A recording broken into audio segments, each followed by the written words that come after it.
Hello, what's up? Oh, hi, Alyssa. Actually, something really terrible happened. What's so terrible? Aren't you on a business trip right now, Nate? Yeah, I'm on a business trip. But there's been a problem. What happened? Kathy collapsed. What? I met Kathy's eyes.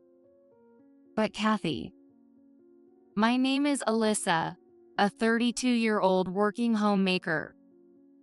I was raised by my kind father and mother, growing up freely in the countryside. When I started college, I moved to New York City and began living on my own. I loved the countryside air, but I was also attracted to the many opportunities in the city where I could challenge myself. After graduating from college, I stayed in New York City and got a job. However, the company I joined was a real sweatshop, and it wore me down more than I had expected. Every day was a mountain of work, and I was constantly scolded and belittled by my boss and colleagues. Every morning before going to work, my stomach would hurt. Even so, I forced myself to endure it because it was the path I had chosen, and I dragged myself to work. But one day, I collapsed on my way to the office. I had been working overtime until the last train every night, and on top of that, I was forced to join my boss for drinks and had to drink a lot. After returning home late at night, I forced myself to get up and go to work, but I lost consciousness on the way to the station. A passerby called an ambulance, and I was taken to the hospital. The diagnosis was overwork and lack of sleep, and I laughed to myself, thinking, of course. Working at such a company, it was inevitable. But there was no choice. Everyone accepted it and kept working. My thinking was distorted by the environment. However, when it was decided that I would be hospitalized, my worried parents came from the hometown to see me, and I couldn't help but cry when they arrived. Mom, Dad. My parents silently hugged me.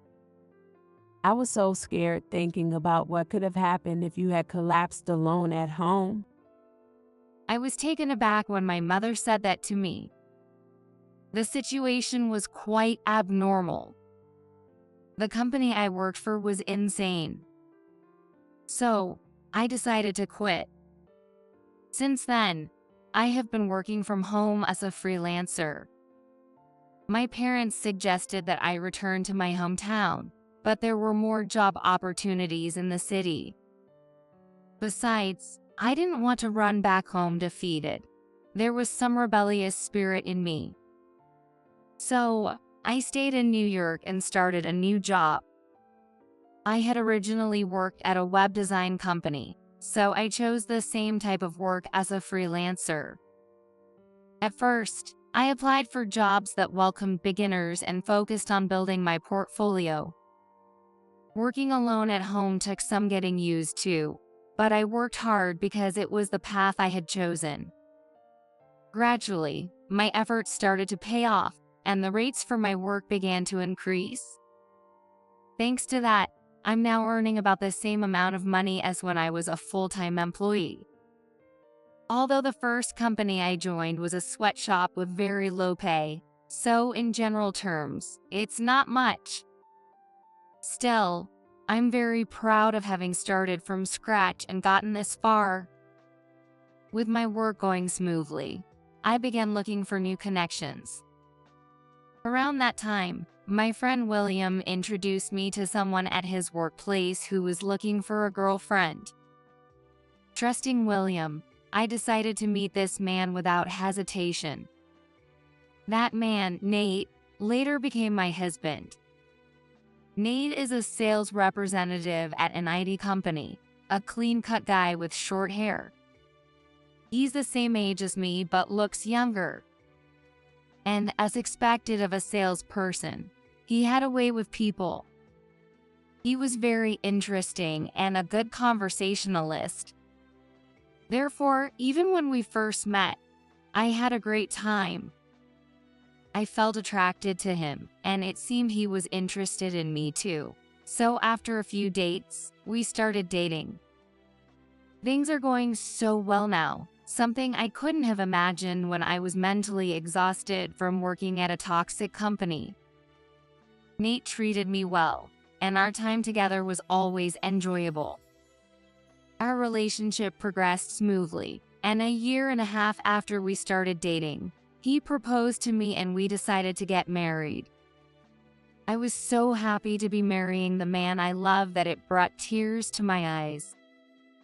I believed that with him, we could build a warm and happy family. And soon we went to greet my parents.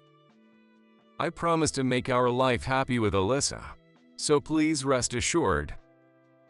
He said this earnestly, and my parents quickly trusted him. It seems like you found a good person. We hope you a happy marriage life with Alyssa. The meeting to announce our engagement went on in a pleasant atmosphere. I was so happy that my parents accepted the person I chose.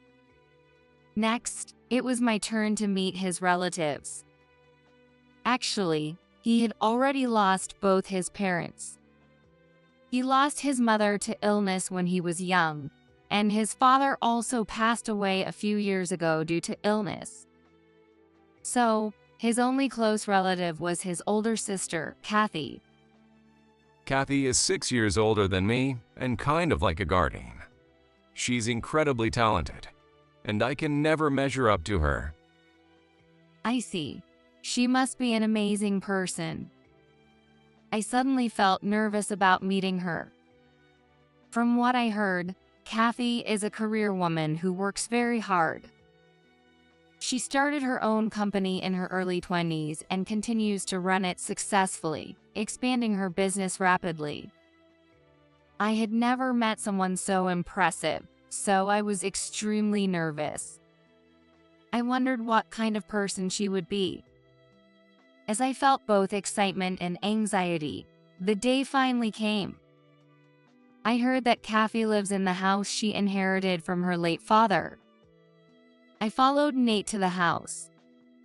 Talking with Nate gradually eased my nervousness, but standing in front of the house's entrance made me tense up again. When he pressed the intercom, the door opened, and Kathy greeted us. "Nice to meet you. My name is Alyssa." Nice to meet you too. I've been looking forward to meeting you today. Please come in. Kathy welcomed us with a very kind smile. She is currently 38 years old, but she looks very youthful and energetic. She had a cool, confident aura, perhaps because she is a business owner. She was stylish and beautiful, so much so that I was mesmerized just by her presence. Kathy guided us to the living room, and we sat across from her at the dining table. Kathy, I want to marry Alyssa. Well, if she's the one you chose, I trust your decision. You're adults, so all the responsibility is on you. Besides, she seems like a dependable person, so I'm relieved. I was relieved to hear Kathy say that. This got us the permission to marry. All we had to do now was have the wedding. I thought so, but a little problem arose when we started talking about my job during some small talk afterward. By the way, what kind of work do you do, Alyssa? I work as a freelance web designer. Oh, freelance. Kathy looked at me suspiciously. Are you sure that job is stable? What do you mean by stable? I mean, as a freelancer, isn't there a risk you could lose your job at any time? Well, that's true, but I get work regularly every month, and I make enough to live on. I see. But in this day and age, if you don't have a stable job like a full-time employee, very few people succeed as freelancers. Most people have a main job and do freelance work on the side. Kathy said this with a concerned look on her face. I understand your concerns, but I'm doing my best in my own way, and I'm seeing results. I'm actually quite competitive, and I get passionate about protecting what I need to protect. Nate stepped in to stop us. Hey, both of you, that's enough. Now's not the time to get into a deep discussion about work. That managed to calm things down, but Kathy still didn't seem convinced. She wasn't opposed to our marriage, but she didn't seem to understand my job. However, since Kathy's house was about a 2-hour drive from our new home, I thought we could avoid regular contact with her, so Nate and I got married. Afterward, we met each other's families, and we were able to have a smooth wedding. William, who had introduced us, gave a wonderful speech, making it an unforgettable, beautiful wedding. And so, my married life with Nate began. In the beginning, we enjoyed a happy newlywed life. We spent our weekends driving and traveling, making lots of memories. Life with my kind husband remained peaceful, and I felt happy thinking that having kids would make us even happier. But in the second year of our marriage, Nate started coming home late, saying he was busy with work. Can we have dinner together tonight? Oh, sorry. There's a lot of paperwork with a new deal, so I'll be working late. Everyone at the office is working late, and even though we're newlyweds, I can't be the only one leaving early.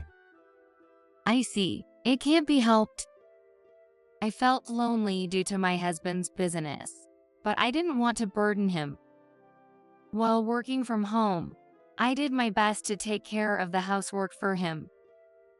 Sometimes I met Kathy, and each time she would advise me to become a full-time employee, saying my current job wasn't stable. Every time I visited her house, she would say this, and it started to wear me down mentally.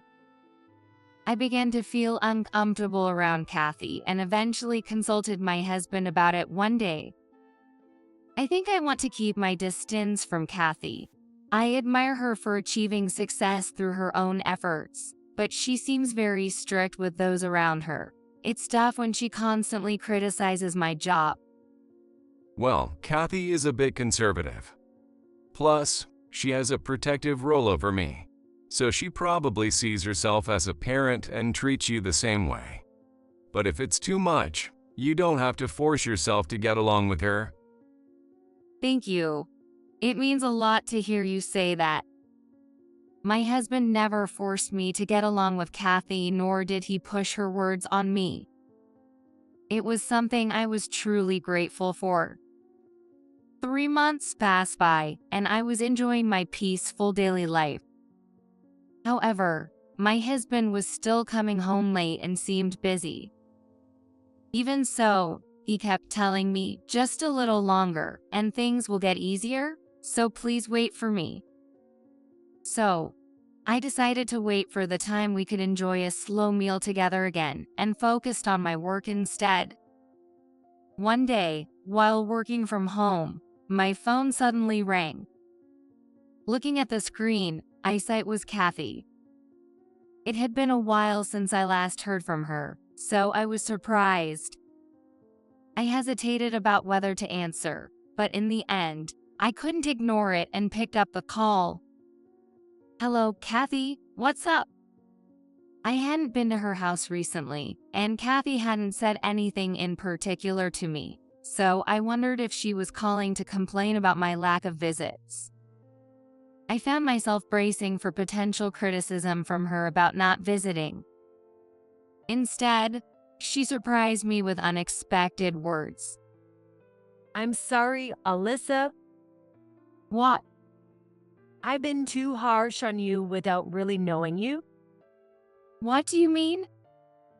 Recently, one of my subordinates gave me a list of web designers for a new project, and your name was on it. I saw your portfolio. Alyssa, you've created web pages for various companies, and the quality of each one surprised me. Every single detail was meticulously crafted, and I was moved. Just as Kathy said, I always pay attention to detail when creating web pages, fulfilling my clients' wishes. It seemed like Kathy finally recognized my work. I'm really sorry for everything. My humility, which I believed I still had, seemed to have disappeared somewhere along the way. I deeply regret it and wish I could start over from the day we first met. I now understand your passion for your work. I'm truly sorry for all the unnecessary advice I gave as an amateur. Kathy. I was surprised by her apology, but it made me happy. Being directly acknowledged for my work was truly gratifying. Despite Kathy's previous lack of understanding of my work, I had always respected her personality and her career achievements. Founding a company at a young age and continuing it for over a decade was something I couldn't even imagine. The resolution of our misunderstandings was a very welcome development. And then Kathy invited me to lunch. There's a restaurant I'd like to go to with you. What do you think? You can decline if you don't want, but I'd love to hear more about your work. Thank you for the invitation, Kathy. I'd be happy to join you. So, we decided to have lunch the next day at a restaurant Kathy chose. I wanted to tell my husband about it, but he was busy and had to leave early for a business trip the next morning. He'd be surprised but surely happy to hear that Kathy and I were getting along. Thinking about this made me excited as I got ready. Time flew by, and the lunch date with Kathy was approaching. I didn't want to be late, so I headed to the upscale restaurant Kathy had recommended via text. I even went to the salon to lightly style my hair and dress nicely to ensure I wouldn't embarrass Kathy. Oh, Alyssa. Kathy waved at me with a smile in front of the restaurant, then apologized to me again. I'm really sorry for saying all those things about your work. It's fine, Kathy. Let's just enjoy today together. I'm glad to hear you say that. You can eat whatever you like today. Really? Are you sure about that? I might just eat everything on the menu. Oh my, shall we try to conquer the menu together? It's going to be quite an amount. We continued our meal in a joyful mood. As I talked with Kathy, I started to see the good sides of her that I hadn't noticed before. I began to respect Kathy, who was capable, strong, and kind. Kathy also shared various things about herself, including her divorce story. It turned out she had been married before but had divorced due to her husband's affair. When I got divorced, I was really glad I was a business owner. Even as a woman, having the ability to be independent is advantageous. Having many options is a wonderful thing. Otherwise, you'd have to endure unreasonable situations. That's why I was a bit strict with you. But it seems I was meddling unnecessarily, and I'm really sorry for that. I'm happy you understand now, and I also understand your thoughts and feelings. You were genuinely concerned about me. As I said this, Kathy smiled shyly.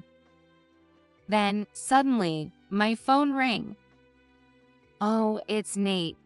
I wonder what's up. Isn't Nate on a business trip right now? Yes, he is. Something bad might have happened. Since we were in a private room, I put it on speaker so Kathy could hear too. Hello, what's wrong? Oh, Alyssa. Something really serious has happened. What's serious? Nate, aren't you on a business trip? Yes, but there's been an issue. What happened? Kathy has collapsed. What?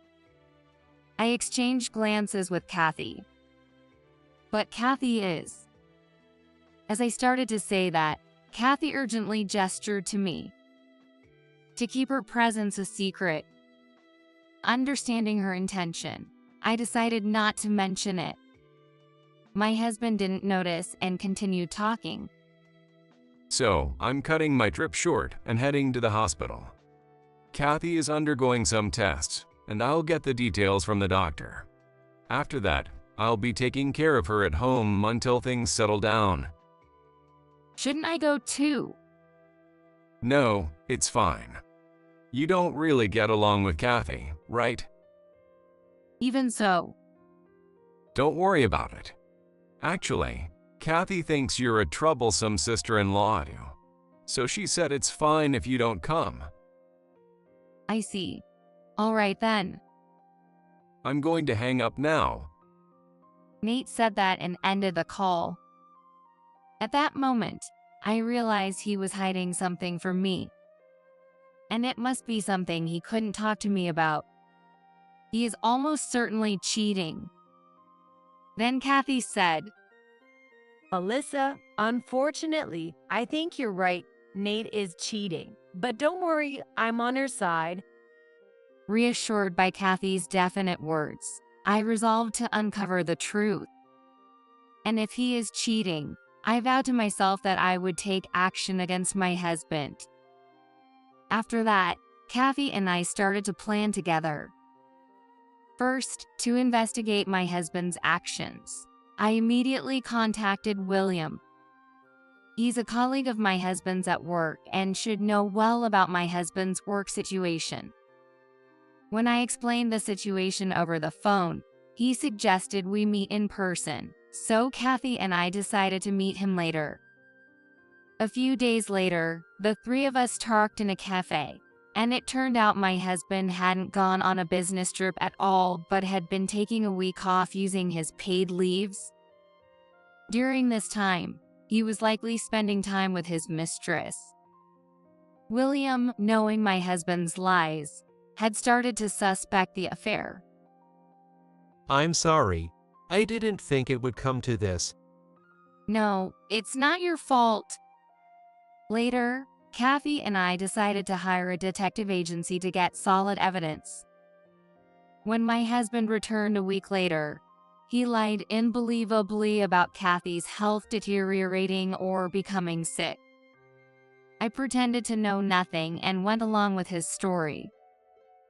Then, about a week later on the weekend, my husband said he was going to check on Kathy and left, planning to return on Monday. This was undoubtedly another rendezvous with his mistress. I sent him off with a smile and immediately contacted Kathy. Then Kathy came to stay with me on Sunday, and we waited for my husband at home. We already had the investigation results from the detective agency, but further plans were needed to corner him. Then Monday came, and my husband returned home around noon. I'm home. Welcome back. How is Kathy doing? Well, she's managing, but she'll need to start going to the hospital regularly. I'll need to check on her from time to time. That sounds tough. She was unusually down. I guess she feels I, being her only family as her brother, should be there for her. The moment Nate said that, Kathy appeared from the next room. Nate, what are you doing? Whoa. Nate was so surprised to see Kathy that he nearly fell over. As my husband was taken aback, Kathy and I slowly approached him together. Do you have another sister or something? What do you mean? Why is Kathy here? I thought you and Kathy didn't get along. We've reconciled, and I was shocked when you called to say I had collapsed while I was having a pleasant lunch with her. What? Your timing couldn't have been worse for you. Well, it made it immediately obvious to us that you were cheating. Cheating. I didn't do anything like that. My husband kept denying it, visibly shaken. That's when I showed him the evidence photos. Here you are leaving your mistress's house and entering a hotel, Along with the overnight trips you lied about, there's no escape for you now. I've also confirmed with William that you lied about being on a business trip and actually took paid leave. Ugh. My husband fell silent, unable to argue. You've deceived me, Kathy, and even your colleagues at work. It's despicable. Really? Lying about me being sick to use me as a convenient excuse is unforgivable. You even use your only family as an excuse. I'm disappointed in you. As a sister, I'm embarrassed. My husband collapsed, lost for words. Afterwards, we decided to divorce, and we demanded compensation from my husband and his mistress. With Kathy's support, everything progressed smoothly. It seems Kathy decided to cut ties with Nate after this incident. Originally, she had planned to place him at the top of her company, but that's no longer happening. Moreover, my ex-husband's affair became known at his workplace, and he's been receiving cold stares. He can't quit his job because of the alimony payments, but the harsh treatment from others and the stress have caused him to overeat and gain 66 pounds. Now, he weighs over 198 pounds and looks quite terrible. Nobody would sign a deal with him coming as a salesman. It feels like just a matter of time before he quits. William said, he used to perform decently, but now my ex-husband's performance has plummeted, and he's been demoted and had his salary cut. Well, it's all his own fault, so I feel no sympathy. On the other hand, my career is going well, and I've officially received a request from Kathy's company. Kathy and I have become good friends, but we keep our work and personal lives separate. Kathy has genuinely reviewed the web pages I created without any bias and has given them proper credit. I trust you professionally as well, she said while offering me a new job. As friends, we also regularly go out to eat and even take trips to spa resort together. Although my marriage failed, meeting Kathy has been a truly happy outcome. Going forward, I plan to focus on my work and cherish the relationships with people like Kathy who treat me well,